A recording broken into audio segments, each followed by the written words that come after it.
Hello everyone, Galidorn back again, playing Raid Shadow Legends. Alright, the siege has just finished. You're out of order! You're out of order! I'm going to go through that. He made us all take a look at what we were doing. Also, the fusion has just been announced for June 5th.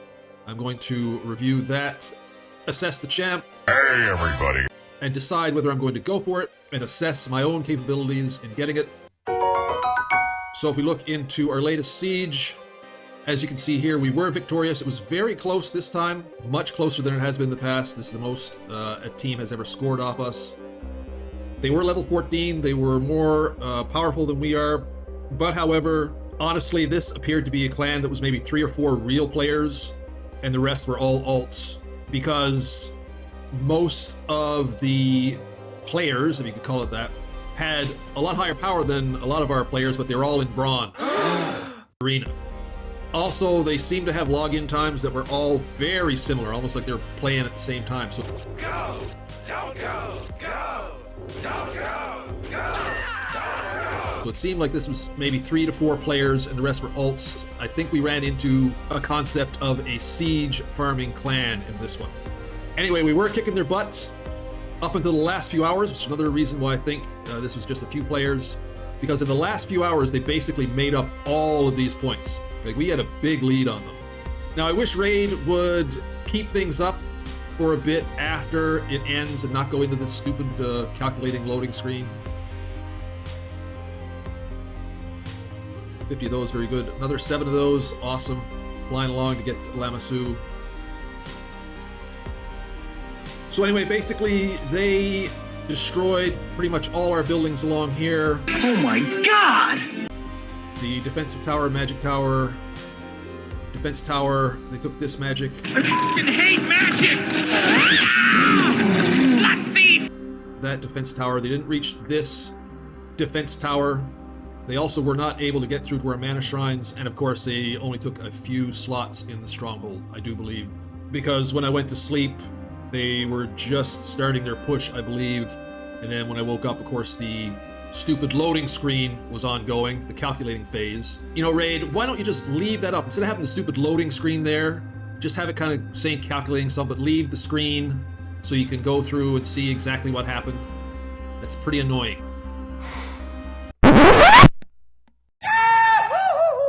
But anyway, another victory for our clan. We'll be remaining in tier 3 for now. If we win the next one, maybe we'll be moving up in tier 4. I'm happy with staying in tier 3 for now though, because I think we need to develop a little bit more. I think if we go up into tier 4 at this point, we're probably going to get walloped a lot. Okay, so that was Siege, very good. Currently ongoing is the Adventure Deck of Fate. Not really that plussed with getting a lot of stuff in here, although there's some very good stuff, and would be good for the upcoming fusion, but I'm not breaking myself over it. However, later on in this video, as it gets towards the end, I will be pulling my Soulstones. I'll do that later as it comes down towards the end to see if I can have a few more of the Mortal Soulstones to throw in. But I'd trade it all for a little more. And it's mainly because of the Awakening boost, more so than the deck. I'm kidding, relax. So there's 17 hours left, so I'll be pulling those Soulstones with a few hours left. So having said that, with the announcement of the fusion, I'm going to go through his kit, this dwarf guy. Big whoop, wanna fight about it? I'm going to see if he's valuable to me, should I get him, and if so, do I have the resources to get him? Is it realistic to me? Alright, so here we are, Tholin Foulbeard. So anyway, quickly, I'm just going to, as I always do, I start from the passive, and then work my way up to the A1. I do it backwards. If you don't like it, you can fuck off, but I like to get to the good stuff first. Alright, so Aura, attack all battles. Again, good for all battles. However, I think this guy is an arena guy, and I don't use many attack all battles in most of the content. But still, overall, general, all battles is good, and it's a big one, which of course it should be for legendary. Alright, passive. Activates Demon Breaker skill every 5th turn this champion takes. I'm assuming that's going to be an instant activation. Why don't you let me do the thinking, huh, genius? And we'll get to Demon Breaker, which I think is his A1. So that means I think he gets to do it and then take his turn anyway, because it wouldn't make sense if every 5th turn, you know, you gotta use his A1. Enemies from Corrupted Alliance, bosses, and minions cannot land a critical hit on this champion, which tells me it's more, you know, an arena thing, because bosses and minions, the crit rate is pretty low. However, when they do hit you with a crit, and generally, you know, you will probably get crit somewhere, fucks you up, destroys you, kills you, whatever you want to call it. But I think because it's targeting a specific alliance, it's going to be to protect them from arena nukers. So this guy can go down the road of PvP, PvE, so far anyway.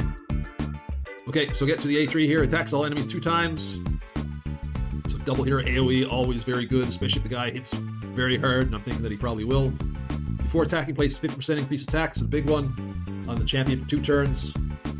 Each crit hit landed on the first hit increases the damage dealt on the second hit by 10%. Ignores unkillable and shield. That's huge. So obviously, this PvP skill right here, this guy could be scary. And again, it's another champion coming out that kind of fucks over some of my arena comps. It's a free-to-play life. You adjust, you think you're moving ahead, and then something comes along, smashes you down. All the spenders pick it up, run with it, and by the time you're able to adapt, something else comes along and fucks you. Anyway, what I'm saying is that this could fuck up my Noel Nick comp, because I rely on Nick's unkillable. Anyway, A2 attacks one enemy 2 times, 2-hitter again, ignoring 25% of the target's defense. PvP. But again, I mean, Hydra's is good. Ignoring defense is good. Hydra springs to mind. And again, because of this target from the Corrupted Alliance, again, that screams more PvP. Boss or minion, each hit ignores 50% of the target's defense instead. So I guess, you know, this skill, yeah, no, this is PvP, PvE as well, okay? So he's versatile. Okay, so he is versatile. He is versatile between the two routes of champion development. So each hit decreases the target's attack by 5%. Stacks to 25%. That is huge, actually. That's big. Yeah! And each hit also increases this champion's attack by 5%. Stacks to 50%. So as he goes along, his just base attack goes up by half. And then his A3 increases it again. So he gets 100% increased attack. Yeah, this guy's going to be a monster. I want money. And here it is, the A1 that I discussed before, Demon Breaker. So an AoE again on the A1. So meaty. So if you got some stun gear with some high damage stats, that could be awesome for this guy. Before attacking, is 25% chance of placing 25% weakened debuff for 2 turns.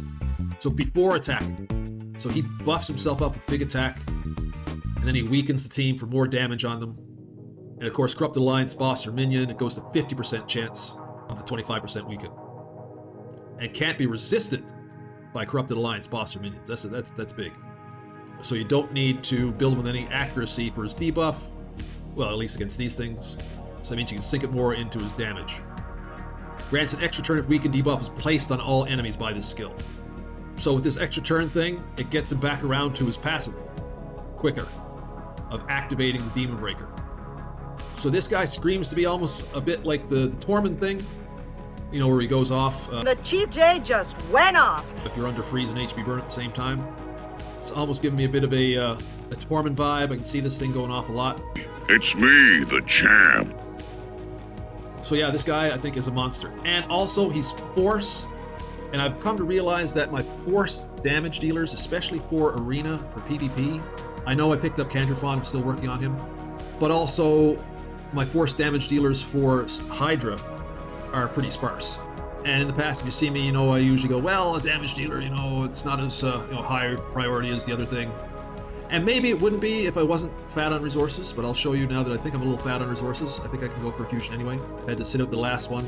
I don't know if the one before that as well. Can't remember. So it's time to go for a fusion. It's time. And this guy, I think, would help. Because like I said, I am sparse on force damage dealers. And whereas Candy is more PvP focus, this guy's more versatile, so he's actually a little bit more versatile to me because I can put him in Hydra where I need the force affinity damager. Redundant. And especially with his stuff against the bosses, so the Hydra heads, will be very important. Alright, so the decision is he is worthy to go for. Sponge worthy. And if I think I can get it, I think I've already given the game away on that one. However, I'll go through and I'll show why I think I may have the resources to get it in my assessment. Alright, so back to the game, and if you see me in the past, Nobody does! which you probably haven't, there's probably no one watching now anyway, so, you know, I'm just talking to the wind. Anyway, talking to myself. First place to look is the Void Shards. Now, I've been very, very patient and good on avoiding all the traps for the Void Shards, and I have a huge amount, relatively, of course. I mean, for me and for fusions, this is a large amount of Void Shards to have. So very fat on the shards. I'm confident because, I didn't mention, but this is a classic fusion. So it's going to be, you know, a bunch of rare champs fused into epic champs, and then fuse the epics into the overall fusion legendary. So I predict if they stick with what they've been doing in the past, there will probably be an epic champion in one of the shard activities, either a champion chase or the summon rush. And usually it's the summon rush. And in the summon rush, of course, voids are king in the summon rush. So therefore, I definitely think I can get one of the epics. Oh, I shouldn't say definitely, but I am pretty damn sure that I can get one of the epics based on my amount of void shards that I have. So that's a big leg up on this one. And when it comes to the other shards, lots of ancient shards to make up for it, and enough sacreds to, you know, carry through the champion chase. Now I have a lot of primal shards, probably the most I've ever had at one time. However, I leave these alone unless there's a 2x mythical. There will be a 2x some point during the fusion. There always is. I think it might be a mythical this time. If I remember the rotation of the 2x, I haven't seen a 2x primal in a while. However, if it's not a 2x mythical, I will not be pulling them. So I don't really count these guys. They're on their own for when 2x mythicals show up. But the rest of them are very, very good. Also, even though I pulled a whole bunch in the last CVC to snipe the German guys, I have 2 sitting here. I bought Yannicka from the clan shop. I actually have 3 copies of her already, so I held off in buying her, but as my clan gold built up, I said, oh, why the hell not, right? And it has paid off because here I have her sitting for 4 points. Jinro, the last of the Doom Tower legendaries that you get, sitting there. I sure wish, you know, they updated that and kept putting in new champions into Doom Tower, because I'm sure there's a lot of people now who've gone through Doom Tower and gotten all the legendaries. It kind of takes away, you know, I mean, they're adding in all these champs. They could add in another Doom Tower champ for sure. I mean, even if they did it like once a year or something. You know, I don't think that's too much to ask. Why in the f would I ever do that, ever? Anyway, the last one, Jinro, he's sitting there. So that's where it goes for champ resources. Champ resources are very fat. Silver, I'm kind of middling on silver, but I think I have lots of ways to make silver. Silver's never really that much of a concern for me. I mean, it does suck it out with all the champ training and the gear ascension. However, because with the void shards, I think I can get the epic. Maybe I can skip some champ training. Just focus on leveling gear. That's a calculation can be made once the schedule comes out. This guy stinks! In terms of energy, I don't have as much energy pots as I usually do. I do have quite a few though, but I mean, it really takes it out of you. Got some of these energies here. So I think I'm pretty good on energy. I've downgraded my assessment of gems. Way back I used to think, oh, I need like, you know, 7,000 gems going in, but I think, yeah, having over 3,000 gems going into a fusion is good. I'll have built up a few more before it starts. So gems are good. The only thing that's concerning to me is champ training resources. I do not have a lot of champ training resources. I got a lot of chickens, but I don't have a lot of champion chickens ready to go. So like I said, maybe the champion training is something I could skip if I get the epic through the shards. Actually, probably, definitely I'll have to think about that. I don't think it means what you think it means. So champ training resources, even though I got a few chickens, I got a feast. My brews are good level. I do have a barrel here. So that's going to be my main work up to, in preparation for this fusion, is to rank up a lot more champion chickens. And I got to get on my horse about that too. Look at my horse. Because I'm kind of behind on the campaign battles. only 10 days left to go, and I haven't even reached the campaign battle's halfway point yet. So that's something I'm going to need to do before the fusion, so it kind of sinks in there. As I said, I'm going to be expending all my Soulstones later on in this video. However, Soulstones are not really a part, at least not yet, of the actual fusion. They're probably a part of whatever comes after, you know, a path to get the soul or whatnot. And I'm thinking that's probably why they've given the boost here, is to suck up the Soulstones, so when they come up with their hero's path or whatever they've got for this champ, they're going to throw Soulstones in there probably.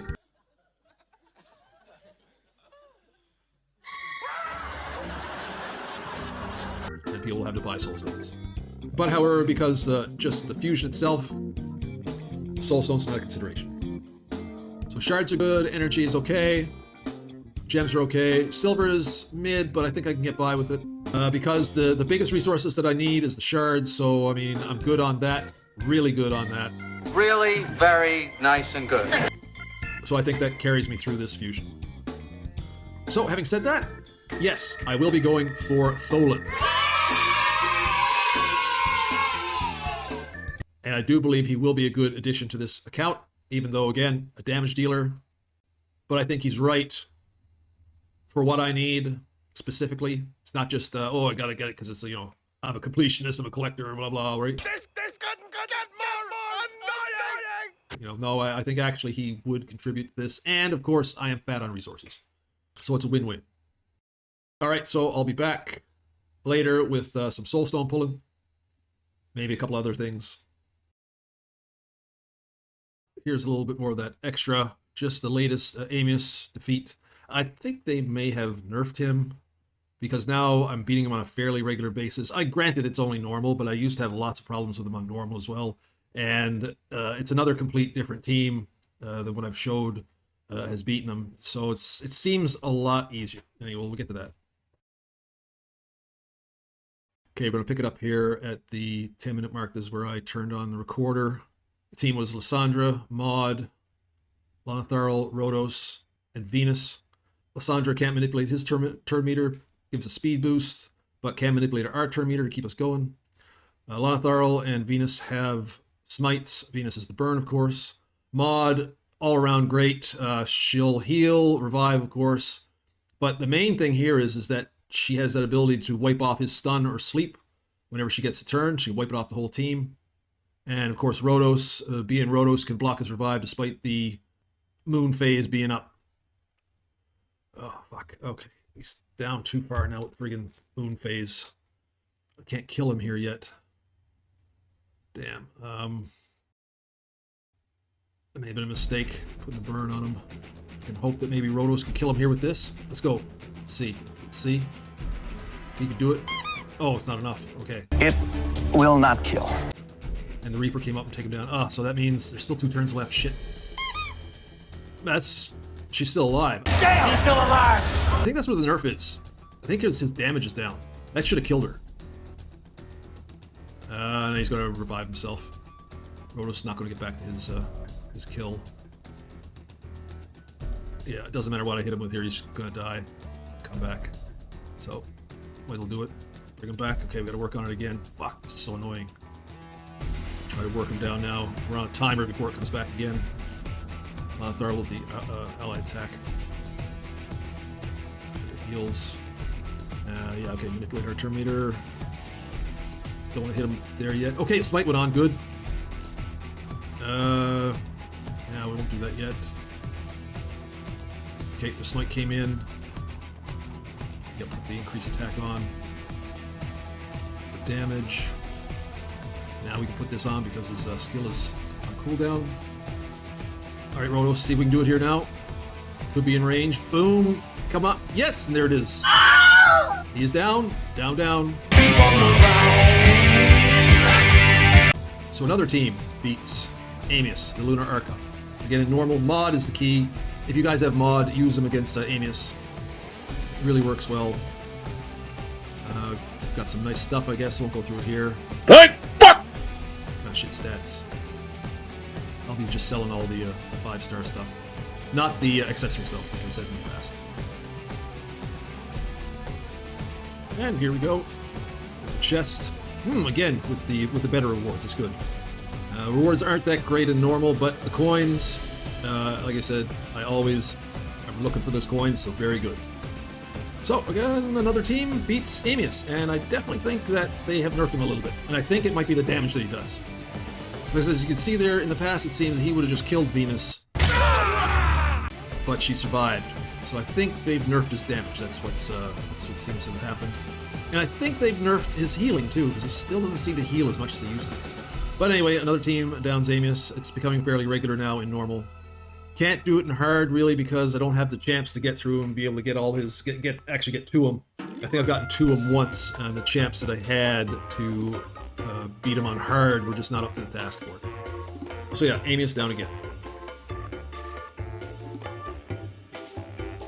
Alright, here we are.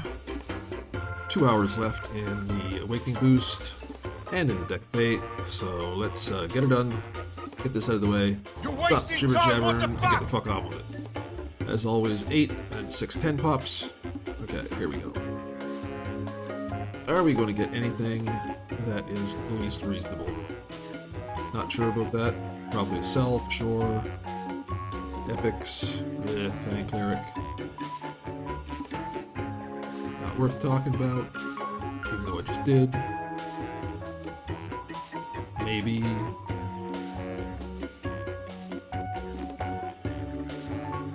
Oh yes, and I didn't mention, but once again, yeah, the rates are at 90 for Immortal and 900 for Immortal, so they're still with that bullshit. I predict a few down the road it's going to be 80 and then 800, as Rage just continues to say fuck you to its players. Well, no fucking shit! Hey, that might be something. I used Ithy. And of course with Faction Wars, maybe, you know, just straight selling stuff is not a wise choice as much anymore, although this will be a sell. Nothing unwise about selling that last one. Alright, let's do some 10 pops. Eric's. Not sure if my Eric's is awakened. I'm just gonna go check my wish list to see if... Oh, Daithy was good. Sure, why not? I was thinking about using him because he's my only Dark Elf freezer. Right back to it. Do it to it. Woohoo, what do we got here? Oh, Yoshi. No, that's right, I already had souls for Yoshi. Back to the summons. Oh, look at that! My eyes! Look at that! Stop doing that! There is something very good. I was hoping for a soul eventually for my Morag. There it is, 5 stars. That is very fucking nice there. Hopefully it'll boost my clan boss damage a little bit. Alright, so this is a success. No matter what else happens, this is a success. Oh, mythical. With no mythicals. No Baron. Flia.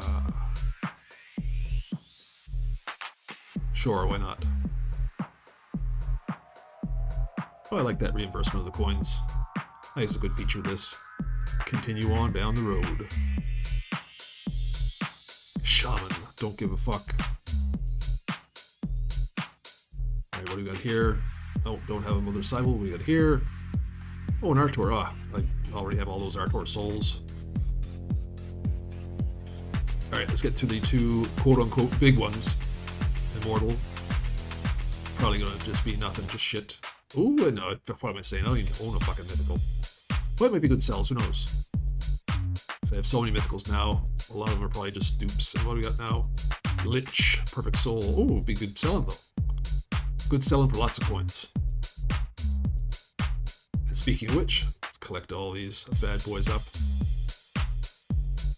Alright, I'll come back and do all that bullshit off camera, of course. Not going to subject you guys to that. Now, for the Adventure Deck of Fate. Oh, nice enough. An even 10, basically. And we just go right across. Yeah, but this time I'm going to watch out for the greens. I'm not going to screw myself out of a green chest like I did last time. Ooh, 2 blues in a row. So far, 6-star glyphs are good, but not like a speed. A 6-star speed would be nice. Oh, nice. Oh, this is really good. And well, okay, another glyph, 6-star. But this is really good because I actually needed some of this. And it's becoming very slow through Sand Devil, so that's very nice. I was actually wanting this as one of the rewards, so very, very good. Jesus, more blue. Sure. Just all blues. A Chaos Ore, 6-star, nice. Nice. Holy fuck, there's lots of glyphs. 5 more. There we go. Nice. 6-star speed glyph. Nice. Oh. And I almost, once again, screwed myself out of a green chest. 2 more. Last one. Sure, why not? But we're finished. Jesus, lots of glyphs. But however, I mean, it's okay. Whatever. Okay, guys, so not a whole lot of exciting shit going on. Maybe kind of a yawner, I guess. Doing the fusion, he's good. Siege, clan, moving on up. Really feel good about the direction that the whole thing is headed in. Got lots of great members moving along. Turning out better than I ever hoped, actually, when I decided to make my former little clan of 1 into an actual clan. Got a couple of decent souls, so that was good. Gonna be selling a lot, which is good again. Getting lots of coins, feeding into the system. Got a couple of nice things in the Deck of Fate. Better than poking the eye with a sharp stick. So as you can tell, lots of copium in this one. Hope your guys' Deck of Fate and Soulstone summoning went well. Hope you are looking forward to the upcoming fusion. And if not, I hope you're just enjoying the game and enjoying your life. And as always, guys, thanks for watching.